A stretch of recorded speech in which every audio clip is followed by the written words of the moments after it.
Okay, thank you all for staying with us, and there's been a lot of interest in this topic. We'll endeavour to answer your questions from the floor as well if there's any.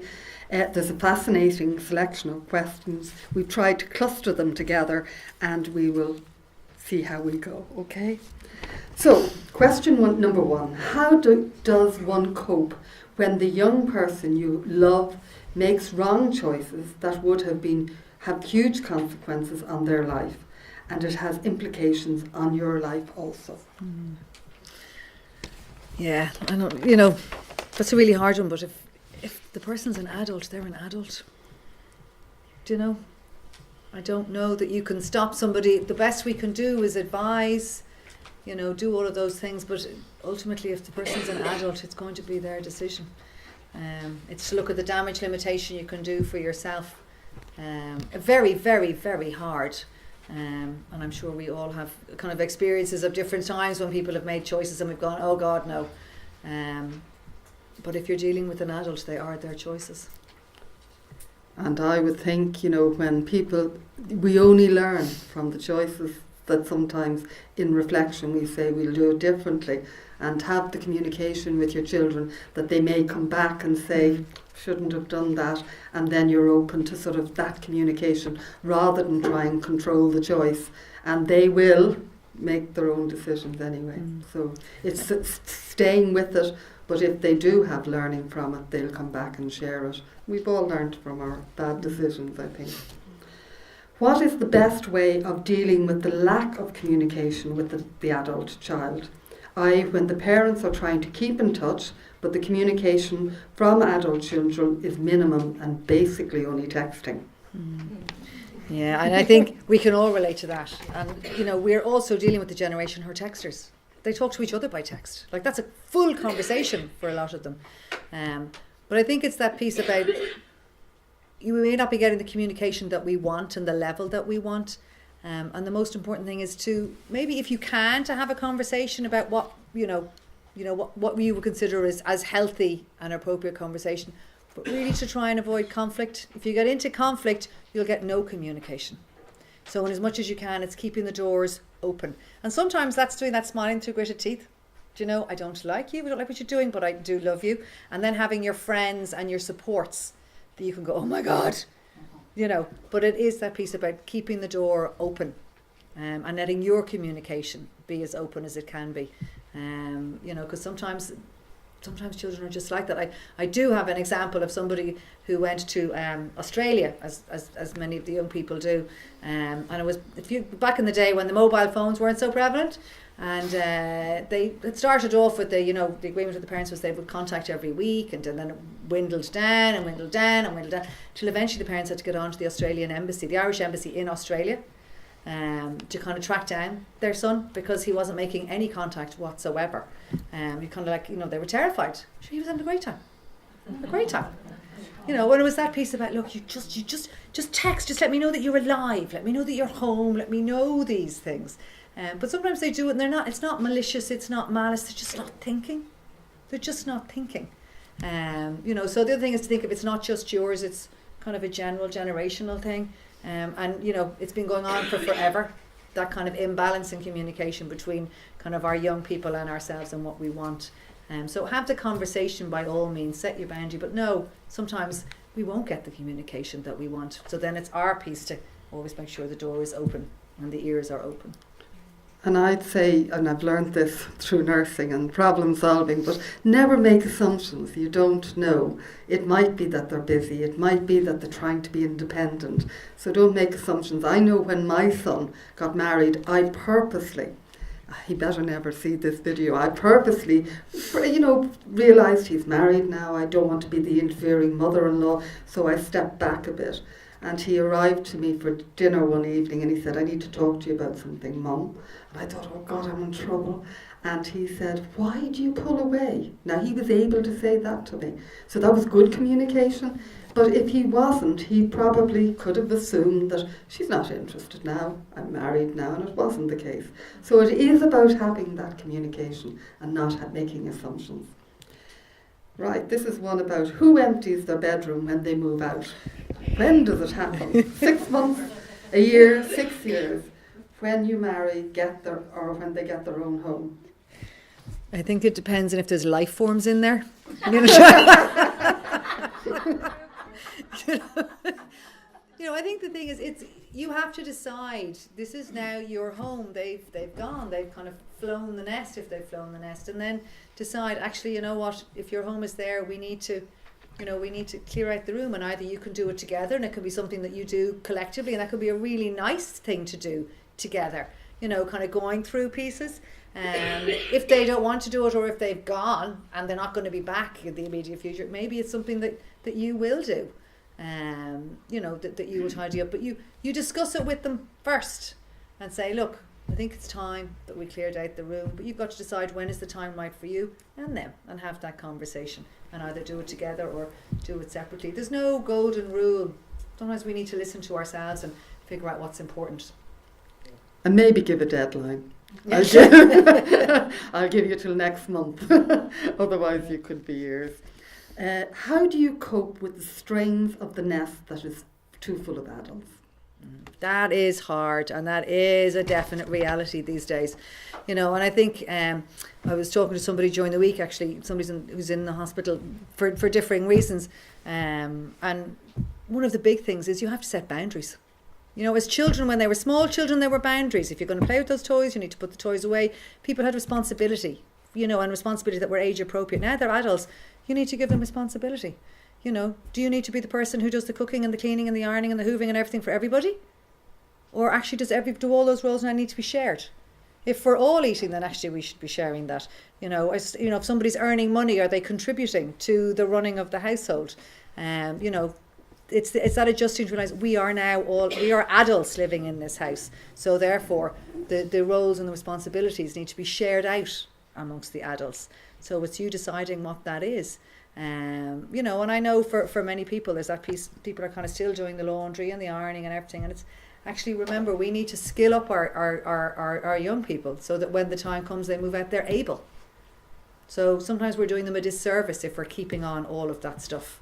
So it can be healthy that they do look after their own room, that they do their laundry, that they contribute to the household, to the level that's appropriate. And that's a discussion piece that you need to figure out, and every household is different. But I think it's around boundaries. Orla, what are your views on financially helping the adult children with house purchase or an apartment purchase when one can afford to do it? Oh, I think if you can afford it, why not? If you have the money, why not? I think again it's personal choice. If you're in a position to buy them outright, do. I think it's a great gift to be able to give, or decide that you do a part of something so that it doesn't feel it's been taken for granted, that it doesn't upset the dynamic of your relationship.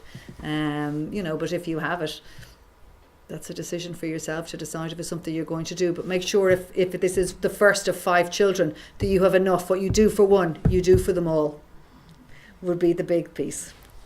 And from a tax point of view, I think you can only gift your children about $3,000 a year, that you don't have to pay tax every year. Not that they've told me that. Okay, this is an interesting one. What advice do you give the couple who realise they have nothing in common except the parenting of their children, and who lose the glue that has kept them together when the children leave? What advice do you give to the couple who realise they have nothing in common except the parenting of their children, and who lose that glue that held them together when the children leave? Okay, and I suppose with that one, I'm out of my skill set of expertise, but it is something I had said to one of my social worker colleagues. What happens in those situations, and what advice would they give? And what they said is sometimes it's actually taking time to reconnect, to think, well, what was it that got us together in the first place? And taking time, when you're busy and you're both running, doing things, you actually can lose the thread that got you together. So it's taking time to think, actually, what's it like to spend time together? What were the things that we did like? And recreating and reconnecting can be really important, and that can resolve an awful lot. And for others, it can be actually saying, you know what, we need to get to know each other again. Maybe we need to start having date nights. Maybe we need to start going on adventures. Maybe we need to realise we are different people now. So let's get reacquainted all together. You know, and for others, there may be, you know, those who will say, actually, at the end of that journey, this is great. We've reconnected and we're really happy. And for others, they may say, actually, no, I'm going on a different journey. You know, but these are what I would say is, don't knee jerk. And certainly that was the advice from my colleague, was don't knee jerk, take time. You know, invest some time first to reconnect and see what's possible. The flip side of the coin, advice on feeling guilty leaving the home. Yeah, this is an interesting one, and I was speaking to you know, to some young people. They sound like they're a different species. We were those young people once. You know, that guilt about, oh gosh, do you know what, I know my parents are going to be devastated when I leave, or I feel that I should stay there, or, you know, I feel really bad, but mum and dad aren't there, or we used to do this and they're going to be lonely. As the parents, this is that piece about the letting go. We need to give them the message, it's okay. This is as it should be. This is the way life is. It's our letting go. You're not responsible. They are not responsible for our happiness. And that can be really difficult for us to do. But that is our piece as a parent, to give permission to them to go, you know, to let them be. They're these independent people that we've been rearing them to be all along. But it kind of plays to that piece on that slide. I said sometimes we need to be gentle on ourselves in the giving that permission and saying it's okay, go and enjoy yourself. You're being happy, you're living your life, will be good. But it is very difficult, you know, so that's where it's important that you get your supports, that you have your friends, that you get connected, so that you have somewhere to go with your sadness. And I think codependency is quite normal. I think it is hard sometimes to let go. People are, because you've had someone in your life for a number of years. But then it is healthy to try and let go and let that person develop and blossom and bring back all the joys of their marriages and things. This is another question. Do you think parents' attachment style will influence the transition of the empty nest syndrome? If so, might attachment theory-based intervention be beneficial? And again, this is out of my, expertise and my skill set, but I can only assume that our parenting style and our attachment style will have an effect. But it's that important piece about knowing when it's time to let go, that we acknowledge this is a letting go, that it's healthy, that it's normal, it's what it needs to be. It is that piece. If we are attached and we're clinging and we're not letting go, it's very hard. So it's kind of, our aspiration is to have children who can be independent, who can be their own adults. Given the extensive evidence base for parenting training, do you think there's a gap in community mental health services in supporting adults or the parents during this life transition? Yeah, I think the piece is that we as adults, there is a responsibility on us, that piece about preparing ourselves and linking in and considering that this is something that's going to happen at some stage, that we prepare ourselves. Adult training and adult courses are very relevant, but they're not for everybody. Not everybody wants to do a course. I think what's important is that there's a lot of information out there in the community. It's our accessing it, it's our getting involved with it, our engaging with it. Some of it will be online.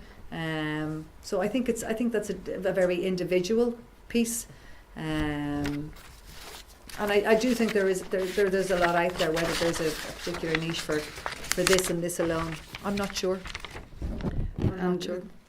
Could you recommend any resources or a website for people to signpost this? Yeah, these were some of the ones. There's loads out there, and Funny enough, a lot of them are kind of the over 50s. If you even just put in over 50, there's a load of them that will come up, all manner of things. So these were the wiki had, they were the life skills cheat sheets. I just thought they were great to give your kids. You can only give them to them as a little folder heading off, you know. The age action. The wiki how, that's the children. The wiki how, yeah, that's for the how, yeah. The age action run an awful lot of courses, you know, on tech and how to use it, and you know, the computer and the phone and all of those things. So there's those courses. Over 50s holidays. All the major travel agents have over 50s holidays. I'm sorry for those who are 49. But you know, they do. They've kind of created this whole thing, you know, and it's great. You're getting at these cheap holidays off season, so they're brilliant. And after55.com was another one. You know, you pick an age, and literally if you put it in, there's lots of stuff. Apps, just in terms of the way we speak to ourselves in our own head, is really important. That is that piece about being gentle with ourselves. And two very good apps that speak to that, how we talk to ourselves. Our Headspace, some of you may be familiar with that. It's a it's a brilliant one.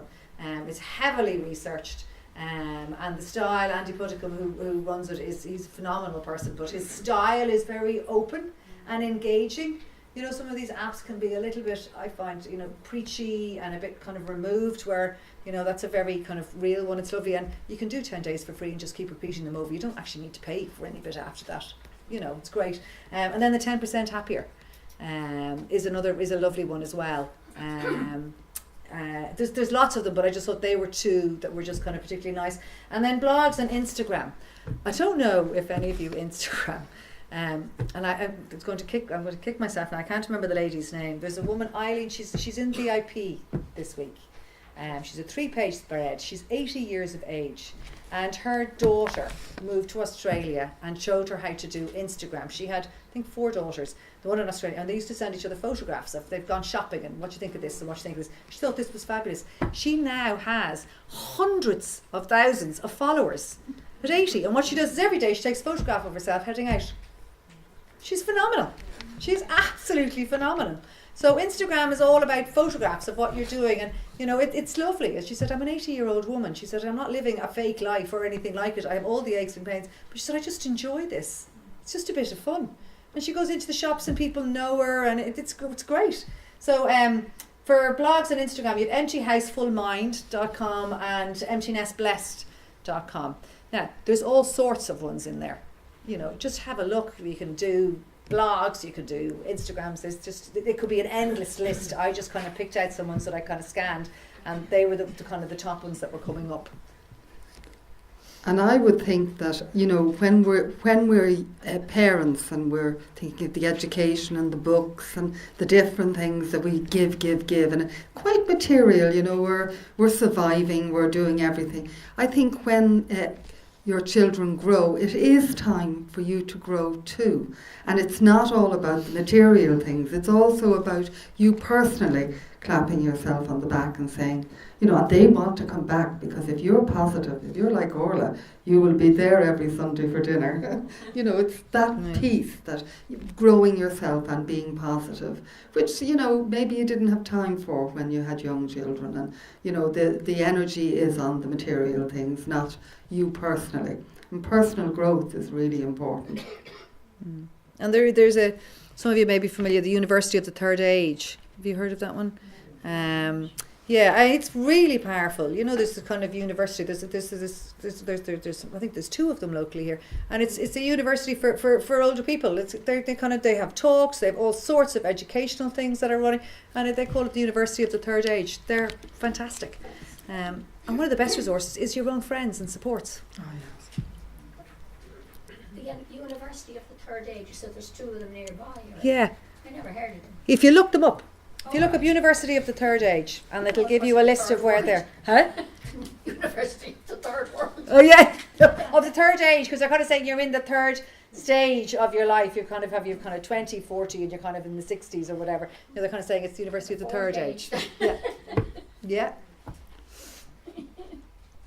Okay, I think we've answered all the questions. Firstly, I'd like to thank you all for coming tonight. I'd like to thank Orla for a very thought-provoking and stimulating speech.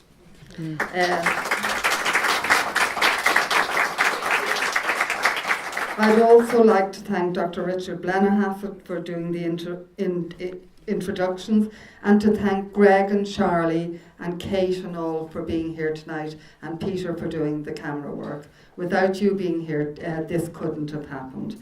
The topic of next week's lecture is Aging Well in the Modern World, and it will be delivered by Dr. Nicola McGlade and Dr. Betty McAvoy.